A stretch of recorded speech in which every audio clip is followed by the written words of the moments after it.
네, 안녕하세요. 오늘 이제 구리 산업 분석에 대해서 발표를 해보도록 하겠습니다. 최근 구리가 계속해서 신고가를 경신하고 있는데요. 이 원인이 뭔지 또 분석을 해보도록 하겠습니다. 지금 구리 가격 그래프를 보시면 계속해서 올라가서 지금 신고가를 돌파했습니다. 10,000불을 넘었는데요. 이제 계속 올라가고 있는데 이런 배경이 뭔지 또 그와 관련된 기업이 어떤 기업이 있는지 한번 보도록 하겠습니다. 일단 원자재를 보시려면은 이제 수요도 중요하지만 공급단이 매우 중요합니다. 수요가 많은데 공급을 다 해줘버리면 가격은 안 올라가거든요. 그래서 현재 구리의 재고량은 어떤지, 공급은 잘 되고 있는지 한번 보겠습니다. 어, 2014년부터 해서 현재까지, 최근까지 이제 동재고량, 구리 재고량이 계속해서 내려가고 있는 모습입니다. 이게 아마 생산이 계속해서 구리광산이 노후화되고 이러면서 잘 안 되고 있는 상황인데, 지금 2024년 5월 16일 기준으로 어떤지 보겠습니다. 야, 구리 이 재고량이 엄청나게 줄었네요. 엄청나게 줄은 상황인데, 요즘 그 AI 붐이다, 데이터 센터 짓는다, 뭐, 구리가 많이 필요하다, 이런 얘기들이 많이 나오고, 또 전쟁에도 탄약도 이제 구리를 쓰는 거죠. 그러니까 구리를 쓸 일이 너무 많으니까 그러니까 이 구리 가격은 올라갈 수밖에 없다. 공급은 제한적인데 이제 수요는 많고 가격은 올라가고 있다라고 보시면 될 것 같습니다. 이런 구리 광산의 노후화와 재련의 환경 규제로 이제 가동률이 낮아진 것이 걸림돌로 꼽히는데요. 이제 구리 광산이 노후화되다 보니까 광산을 채굴하는 인원도 더 깊이 들어가야 되고 또 생산 비용이 많이 늘어났습니다. 그래서 이 인건비도 원래 한 6시간 일하던 사람을 예를 들면 12시간 정도 일을 해야 되고 또 이제 힘드니까 일하려는 사람도 많이 없어지고 그래서 이 광산 자체에 시위도 많이 일어나고 운영하기가 매우 힘든 상황이라고 합니다.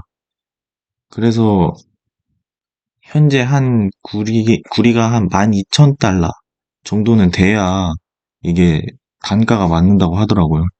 그래서 구리 광산도 그렇게 많이 생산하기도 현재 가격에서는 좀 힘든 상황이다라고 보시면 되고, 그러면 이제 캐파를 늘리면 되지 않냐, 구리 광산을 많이 개발하면 된다라고 하는데 그게 만만치가 않습니다. 지금 이제 신규 광산을 개발하는데 10년이 넘게 소요되는데요. 이제 정부에서 허가받고 사전 탐사하고 타당성 검토하고 인허가 등 절차 거치는데 이 중에 문제가 한번 발생하면 20년이 넘게 소요되는 경우가 좀 있어서 사실상 신규 투자는 거의 없다고 볼 수 있습니다. 현재 뭐 12,000달러도 되지 않았는데 무리하게 뭐 투자를 하고 싶은 용자는 없겠죠. 그래서 신규 투자가 계속해서 없었고 계속해서 이게 재고량이 내려가면서 수요는 늘고 있다. 그럼 수요가 어떻게 느는데 한번 수요단을 보겠습니다. 최근 이제 구리가 폭발적으로 늘고 있는데요. 이제 수요가 이게 미국이 전력망 교체를 하기 때문입니다. 그리고 전기차 전환도 있고요. 일단 보겠습니다. 요 지도를 보시면 앞으로 건설 예정인 미국 전력망 프로젝트 지도입니다. 미국이 전력망 노후화와 앞으로 전력이 매우 많이 필요하게 되면서 전력망 교체를 추진하고 있습니다. 그래서 매우 많은 양의 구리가 필요하게 되는데요. 구리의 전체 사용량 중 전력망에 들어가는 비율이 가장 높다고 볼 수 있는데, 이는 이제 전기가 잘 통하는 구리가 전선과 변압기 등 많은 곳에 쓰이기 때문입니다. 그래서 최근 미국 전력망이 70% 정도 노후가 됐고, 이에 대한 투자를 늘리겠다는 발언들을 정부가 하면서 이에 대한 투자도 더욱 가속화되고 있는 상황입니다. 그리고 또 하나는 이제 전기차 전환이죠. 최근 뭐 그렇게 빠르진 않는데 이 하이브리드도 어떻게 보면 일반 승용차 우리가 쓰는 내연기관차보다는 훨씬 더 많은 구리가 필요하다고 합니다. 만약 전기차 전환은 결국엔 되겠지만 좀 느려진다 하더라도 원래 내연기관차가 20kg 정도 쓰는데 이제 전기차는 83kg, 하이브리드 60kg, 38kg, 플러그 하이브리드는 60kg, 그냥 하이브리드는 38kg 정도. 그래서 원래보다도 더 많이 쓰는 겁니다. 거의 약 두 배죠. 두 배 수준으로 늘어나는 거죠. 계속해서 이제 전기차 생산과 전력망 투자에 대한 수요는 늘어날 것으로 보이고, 이제 점점 구리를 구하기가 매우 힘들어질 거자. 그리고 가격은 계속 올라갈 수밖에 없다. 그리고 이것만 있느냐? 아닙니다. 최근에 이제 AI 열풍으로 빅테크들의 데이터 센터 투자가 늘어나면서 이제 새로운 구리 사용처가 만들어지면서 전력망과 전기차뿐만이 아닌 데이터 센터까지 이제 늘어나고 있는 상황입니다. 이제 2023년에 좀 엄청나게 급증했죠. 센터 설립하는 게 미국이. 그리고 뭐 계속해서 어, 데이터 센터에서 구리가 들어가는 걸로 볼 수 있습니다. 또 이것만 있느냐? 다음으로 보시면 이게 구리 수요와 공급 현재 어떤 상황인가를 보여주는 그래프인데 수요는 2023년부터도 이제 공급을 초과했습니다. 공급은 계속해서 수요를 못 따라가고 있는 상황인데 27년에 특히 이제 공급과 수요의 갭이 좀 커지는 것 같습니다. 그리고 24년부터 공급 부족 심화 구간으로 들어가는데요. 이게 그 년이 갈수록 급격하게 공급 부족이 더 심해지는 걸 볼 수 있습니다. 그래서 이런 구리 수요는 계속해서 늘어날 것이고 24년부터 이제 공급 심화 부족 구간으로 진입한다. 2027년에 구리 가격이 피크를 칠 것으로 전망하는 상황이다. 그리고 결국 구리 가격은 장기적으로 계속해서 가격이 우상향하는 사이클이 벌어질 것으로 예상된다고 합니다. 이게 핵심인데요. 구리 가격이 사이클이 있습니다. 과거에 이렇게 2004년부터 2007년까지 크게 상승했던 구간이 있었는데요. 이때가 중국이 초고도 성장으로 나왔던 구리의 슈퍼 사이클인데요. 중국이 이제 성장을 하면서 전력망도 쓰고 소비도 쓰고 하면서 엄청나게 구리를 많이 썼다고 합니다. 그래서 이렇게 올라갔었는데 이번에는 미국이 전력망 교체하고 제조업도 리쇼어링하고 이래서 다시 일어날 가능성이 높아졌습니다. 그리고 미국뿐만 아니라 인도도 새로운 중국의 대체제로 떠오르고 있고 미국만의 수요가 아니라는 점도 더욱 구리 가격 상승이 우리의 예상보다 더 셀 수 있다고 보고 있습니다.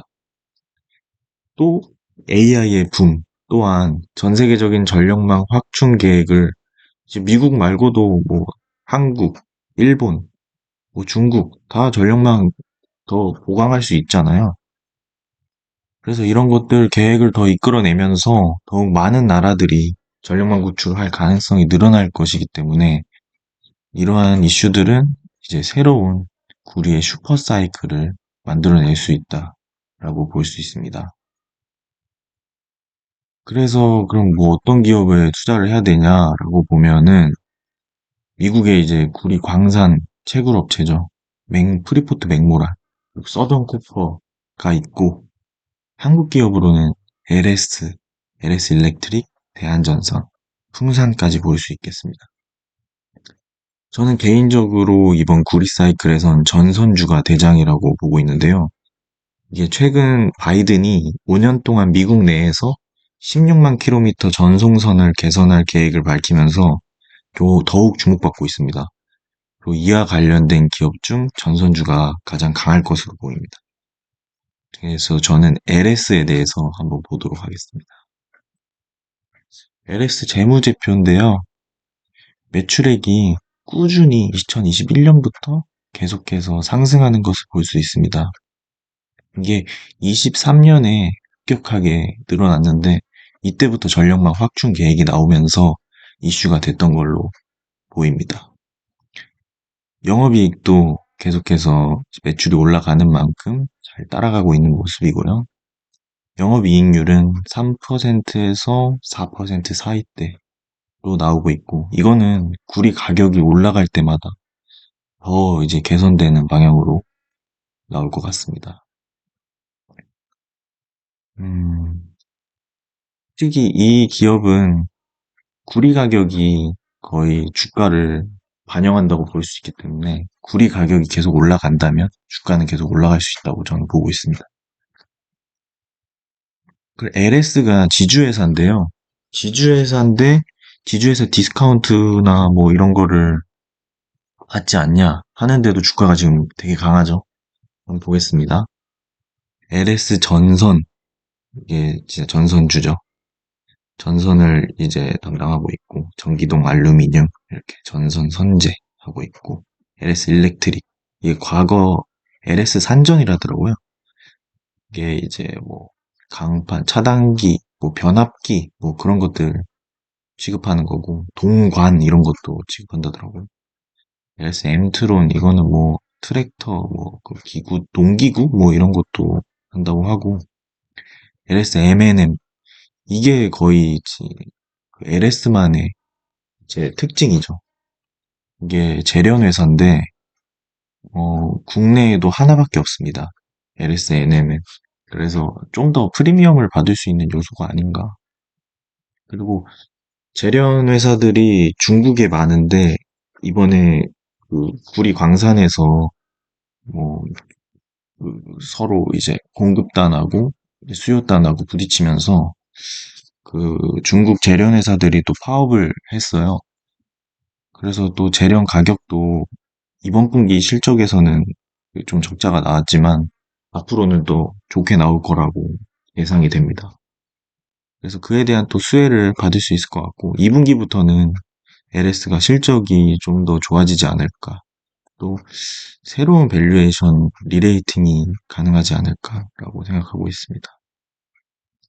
그래서 아무래도 이렇게 LS가 구리에 있어서는 대장주로 볼 수 있는데 어, 국내 유일 재련사인 LS M&M을 보유하고 있고 국내 1위 전선회사인 LS전선, 그리고 전력기기 쪽에 LS 일렉트릭까지 지주회사이긴 하나 모두 구리와 연관된 사업으로 시너지가 잘 나와서 비교적 지주회사 그 디스카운트는 반영되지 않는 모습입니다.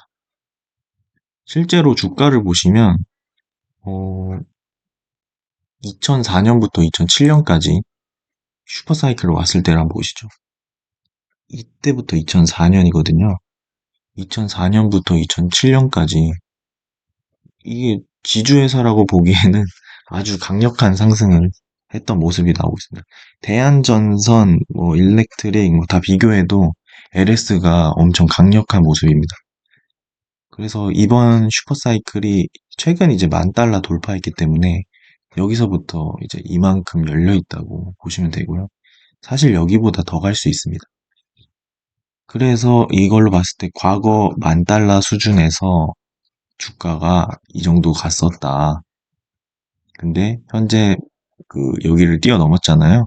신고가 경신했으니까 주가가 이 정도 있으면 진짜로 그 구리와 연동돼서 주가가 가고 있다라고 보시면 됩니다. 그리고 앞으로 더욱 주가가 오를 것으로 예상되면 좀 더 튑니다. 이때도 보시면은 뭐 제일 높은 거는 여기잖아요. 근데 전 슈퍼사이클 때보다 왜 주가가 낮냐? 이렇게 말씀하시면 이때는 계속해서 오르는 기대감과 원자재 같은 경우 오를 때 선물 시장, 백워데이션이라 하죠. 계속해서 오르는 거에 탄력을 받기 때문에 상승이 더 강하게 나옵니다. 그래서 이번에도 이 사이클이 시작돼서 상승이 나오면 좀 더 강하게 탄력을 받지 않을까. 그리고 이제 여기다 더 갈 수 있고 이제 시작이다 라고 보입니다, 저는. 과거, 그쵸? 슈퍼사이클 때보다 다른 주식들에 비해서도 더 강한 모습을 보여주는 거죠, LS가. 대한전선도 되게 강한 모습을 보여줬었습니다. 2004년부터 2007년까지. 근데 이제 최근 주가 흐름 보면은 MSCI 지수 편입 뭐 이런 이슈까지 합치면서 대한전선보다 더 좋은 모습이 나오고 있으므로 LS는 뭐 지주회사 디스카운트 당한다 뭐 이런 우려는 좀 안 하셔도 될 것 같습니다. 이번 사이클에서도 이제 과거와 같이 전선주들이 가장 강한 모습을 보여줄 걸로 저는 예상하고 있습니다. 이번에 이제 미국의 해상 풍력 프로젝트 수혜주가 이 전선주들이기 때문인데요. 이거를 보시면 미국 뉴욕주에서 이제 해상 풍력 프로젝트에 사상 최대 투자를 결정했다. 해상 풍력 업계 요금 인상 요구 뭐 이렇게 보시면 되고 이게 해상 풍력의 초기 투자 비용인데 그 신재생 에너지 투자 중에서 해상 풍력이 제일 많이 돈이 많이 드는 것 같습니다. 그래서 좀 읽어보면 미국의 해상 풍력 프로젝트는 2030년까지 주전력 수요의 12%를 제공할 수 있는 대규모 재생에너지 조달 프로젝트의 일환이다. 이제 뉴욕주는 2030년까지 재생에너지 전력 비중을 70%까지 끌어올릴 계획이고 해상풍력은 초기 투자 비용이 다른 친환경 사업보다 높은 편으로 수익성이 높다고 볼 수 있다. 이러한 해상풍력 사업에서 반드시 필요한 전선이 있는데 그것이 초고압 케이블이다. 초고압 케이블이 이제 전 세계에서 6곳밖에 못 만든다고 합니다. 그 중에 두 곳이 한국 기업인 LS전선과 대한전선. 이 두 곳이 초고압 케이블을 만드니까 이 해상 풍력 프로젝트의 수혜주라고 볼 수 있겠죠. 바다에서 생성된 전력을 소비지까지 연결하기 위해서 초고압 케이블이 필요합니다. 그런데 이제 이 두 기업이 할 수 있으니까 이 해상 풍력 프로젝트에서도 수혜를 받을 수 있는 곳이 이제 LS와 대한전선이다라고 보시면 됩니다. 아까 지나가면서 말씀드렸는데 이게 요즘 유행어죠. 패시브가 낳은 괴물 패낙괴. MSCI 편입하면서 패시브 자금이 많이 들어오는 걸 얘기하는데요. 그 모멘텀이 있습니다. 이제 8월에 있을 MSCI 편입에 대한 기대감으로 이제 LS랑 LS 일렉트릭이 주목받고 있는데 이제 MSCI에 편입되려면 기준이 있습니다. 이제 시총 4조 5천억 원 정도 돼야 된다. 그리고 유동 시총이 1조 5천억 원 정도 돼야 된다. 라고 보고 이의 기준이 이제 LS랑 LS 일렉트릭이 가장 유력한 후보다. 그래서 8월 MSCI 편입 예정 종목으로 이제 주가가 매우 탄력받고 있는 모습입니다. 보통 이 MSCI 편입 2, 3개월 전부터 이제 패시브 자금 들어오니까 이제 상승이 나오는데 지금 5월부터 지금 반응이 오고 있죠. 대한전선도 현재 시총이 약 3조 5천억까지 올라왔어요. 근데 이제 4조 5천억까지 올라가려면 좀 더 올라가야 되는데 지금 상승 추세를 탔으니까 더 전선주 그 모멘텀으로 크게 탄력받고 수급이 들어온다면 대한전선까지도 MSCI 편이 가능하지 않을까? 라고도 볼 수 있겠습니다. 이제 결론으로는 이제 구리 공급이 이제 수요를 받쳐주지 못하는 상황인데 계속해서 AI와 4차 산업이 발달할수록 구리가 귀해질 것으로 보입니다. 이게 가격이 단기적인 게 아니라 장기적으로 계속해서 상승할 가능성이 높고 이게 구리와 연동돼서 움직이는 주식들을 잘 지켜봐야 할 것으로 보입니다. 특히 전선주 또는 뭐 가공업체, 풍산 있죠. 이게 구리와 직접적인 연관성이 있을 것으로 보이고 앞으로 2027년까지도 꾸준히 오르지 않을까 예측해 봅니다. 다만 이제 변수라면은 이 경기가 둔화되면서 수요가 줄어들고 소비가 일어나지 않는다면 구리 가격이 급하게 상승한 만큼 급격한 하락이 나올 수 있습니다. 이게 원자재 투자인 만큼 변동성이 너무 심하고 사이클을 잘 타야 되는 기업이므로 이제 구리의 가격이 어떻게 움직이는지를 잘 관찰하는 것이 좋아 보입니다. 제가 LS나 뭐 다른 주식들 이제 주가 추이를 보면은 이렇게 올라가다가도 막 급격하게 내리는 구간들이 있더라고요. 이럴 때 기사들을 다 봤는데 좀 경기 둔화가 되거나 갑자기 금리 인상을 해서 좀 경기가 안 좋아지거나 뭐 그런 이슈들이 나오면 또 급격하게 하락하더라고요. 그래서 이런 것도 잘 생각하면서 투자하시면 좋겠습니다. 이상입니다.